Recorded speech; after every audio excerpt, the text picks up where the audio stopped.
Hey, Travon, good to see you. Excuse me, good to see you today.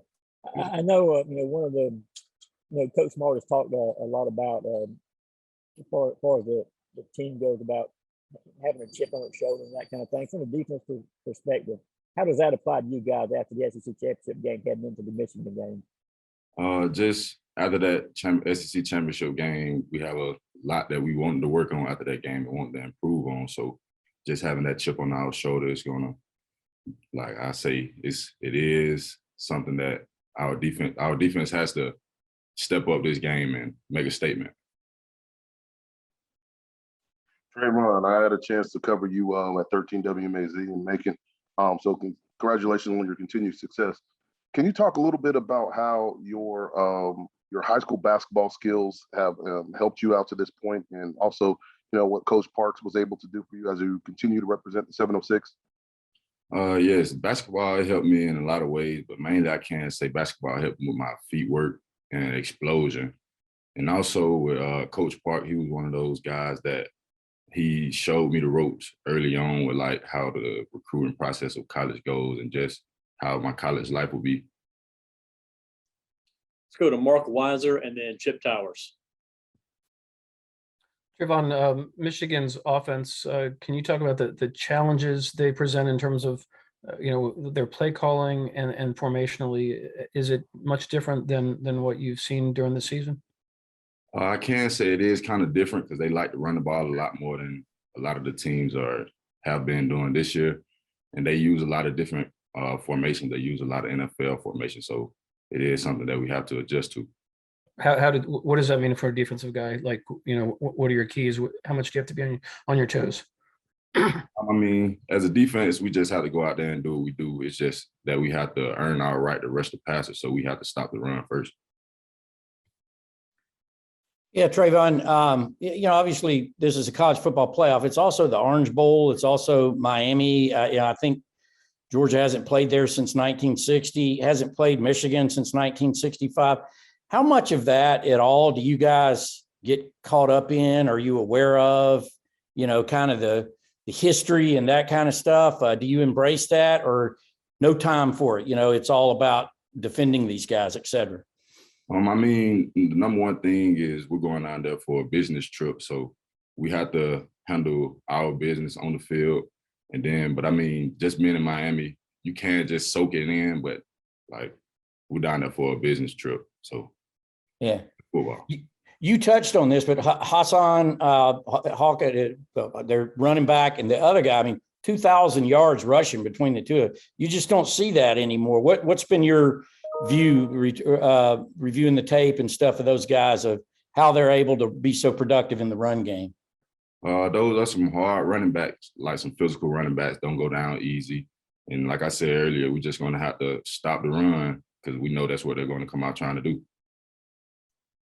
Let's go to Jake Rowe and Allison Mastrangelo.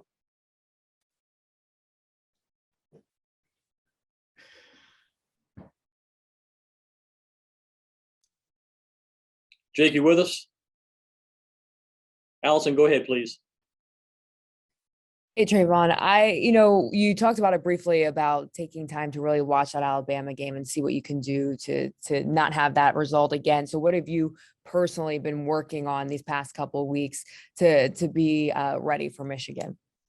One thing that I could say would help me personally was conditioning wise, like just running harder at practice so I can get myself in that position to play as many snaps as I need to in the upcoming games so I can be in shape. Let's go to Charles Odom and then Dean Legge. Travon, I'm wondering if you have noticed any changes in practice since the announcement about Dan Lanning and also the Coach Smart announcing the new co-defensive coordinators with Will Muschamp and Glenn Schumann. It's all the same because the guys and the coaches, we're still all bought in. And we're still on the same mission that we were on at the beginning of the year, which is to win the national championship. And now we have Michigan in our way. So it's no changes. Everything is still the same, really. And we just got to keep moving forward. Trevor, I want to get back to the conditioning. Do you think that that affected y'all, that y'all were playing so few 4-quarter games? When you're talking about now getting back into condition, do you think that that had an effect during the last game that you played? I can say that sometimes some of the guys probably did get a little winded, and that did play a small part in the loss. But overall, just think it's things that we had to fix on our own. Go to David Pascal and then Connor Riley. Hey, Travon, I don't know how well you got to know Coach Tucker during the recruiting process, but Mel Tucker's the only coach that's beaten Michigan this year. And of course, he worked with Coach Lanning and Coach Schumann. How much have y'all studied what Michigan State did? And do you know if there's been conversation with Coach Lanning and Coach Schumann with Coach Tucker about getting ready for this game? I mean, I have watched some film from that game where they played Michigan State, but with the coaches talking, I'm really not sure how much they've talked to Coach Tucker, but I have watched that game. Hey, Travon, earlier you mentioned having to make a statement against Michigan. How does this defense go about doing that, given how different Michigan plays? We just have to go out there and play our ball, our type ball. And that's just being the most physical team on the field and not wanting anybody to run all over us or do whatever they do. We just want to go out there and play our ball. Let's go to Jed May and then Ryan Curley. Yeah, Travon, you mentioned your basketball background there a little bit ago. How does specifically does that help you as a pass rusher with your footwork and balance and all those kind of things?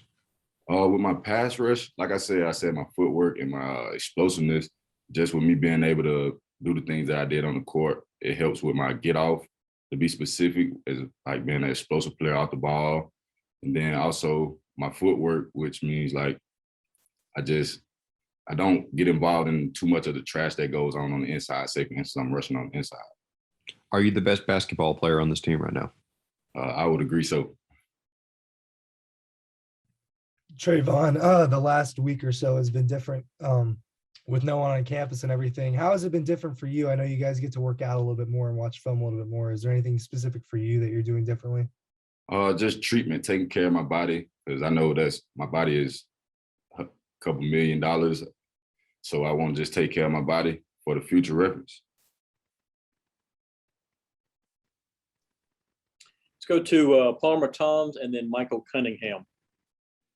Travon, I know you've been focused on watching the Michigan offense, but wanted to see how much you've seen from Aiden Hutchinson and what stands out to you about him as a fellow defensive player.